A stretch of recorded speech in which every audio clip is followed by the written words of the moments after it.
আসসালামু আলাইকুম এভরিওয়ান, আমি রুহুল আমিন তোমাদের সামনে আবারও হাজির হয়েছি টেন্স থেকে যে মাধ্যমিকে 3 নম্বরের অল্টারনেটিভ থাকে সেই অল্টারনেটিভ নিয়ে। এর আগে আমি তোমাদের সামনে এই টেন্স নিয়ে 2টো ক্লাস করেছিলাম। আজ আমি আরো একটি নতুন জিনিস তোমাদের কাছে নিয়ে হাজির হয়েছি। যদি তোমরা দেখতে পাও কোনো সেন্টেন্স বা বাক্যের মধ্যে এই ওয়ার্ডগুলো আছে, যেমন tomorrow, the next day, next, the following day, next দিয়ে যে কোনো শব্দ যদি তোমরা এই ধরনের কোনো ওয়ার্ড কোনো সেন্টেন্সের মধ্যে দেখতে পাও, তাহলে একেবারেই ভেবে নেবে এটা হবে ফিউচার ইনডিফিনিট টেন্স। কোন টেন্স বললাম? Future indefinite tense.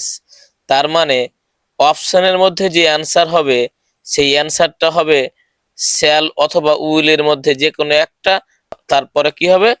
ভার্বের 1 নম্বর ফর্ম, মানে ভার্বের present form. We dash shall go, will go, go to Kolkata tomorrow. তার মধ্যে আমরা এই টুমোরো ওয়ার্ডটা পেয়ে গেছি।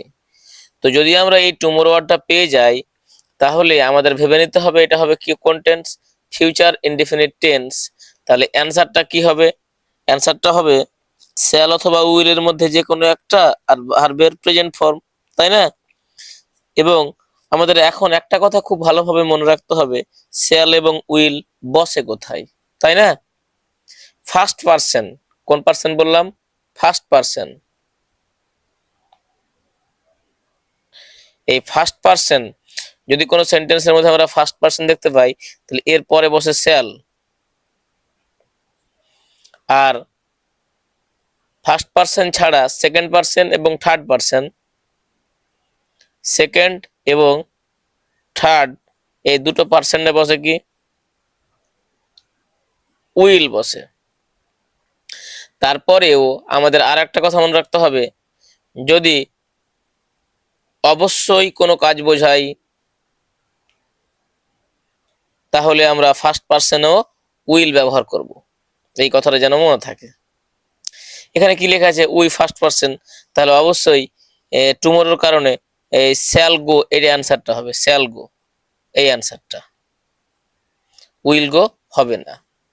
তারপরেরটা দেখো, they dash will come, came, are coming next week. আবারও নেক্সট দিয়ে যে কোনো ওয়ার্ড বললাম, নেক্সট দিয়ে নেক্সটের পরে যে কোনো ওয়ার্ড থাকলে আমরা অবশ্যই ভেবে নেব এটা হবে ফিউচার ইনডিফিনিট টেন্স। আর ফিউচার ইনডিফিনিট টেন্স মানেই শ্যাল অথবা উইলের মধ্যে যে কোনো একটা আর ভার্বের প্রেজেন্ট ফর্ম, তাই না? তাহলে এখানে কি হবে? দে উইল কাম, এটা হবে উইল কাম। তারপরে আমরা 3 নাম্বারটা পড়বো, Ratan dash meets, meet, will meet her next Sunday. আবার এখানে নেক্সট এর পরে কোনো একটা ওয়ার্ড পেয়ে গেছি, নেক্সট সানডে। তাহলে এটাও হবে আবার শ্যাল উইল এর মধ্যে যে কোনো একটার ভার্বের 1 নম্বর। এখানে শ্যাল উইল নেই, এখানেও নেই, এখানে আছে, তার মানে উইল মিট, এই অ্যান্সারটা হবে উইল মিট, এই অ্যান্সারটা হবে। এবারে আমরা আরো একটা দেখবো, the boys are playing, were playing, will play football the next afternoon. আবারও নেক্সটের পরে যে কোনো একটা ওয়ার্ড পেয়ে গেছি, তাহলেও আমরা শ্যাল অথবা উইলের মধ্যে যে কোনো একটা তারপরে ভার্বের সঙ্গে এই বাক্যের এখানেও শ্যাল উইল নেই, এখানেও শ্যাল উইল নেই, এখানে শ্যাল উইল আছে, তাহলে শ্যাল উইল প্লাস V1, তার মানে এটা অ্যান্সার হবে এইটা। তার মানে আজ আমরা এখানে বুঝতে পারলাম, যদি কোনো সেন্টেন্সের মধ্যে tomorrow, the next day, next, the following day, next দিয়ে যে কোনো ওয়ার্ড বা সাল থাকতে পারে, তাহলেই আমরা ভেবে নেব এটা হবে ফিউচার ইনডিফিনিট টেন্স।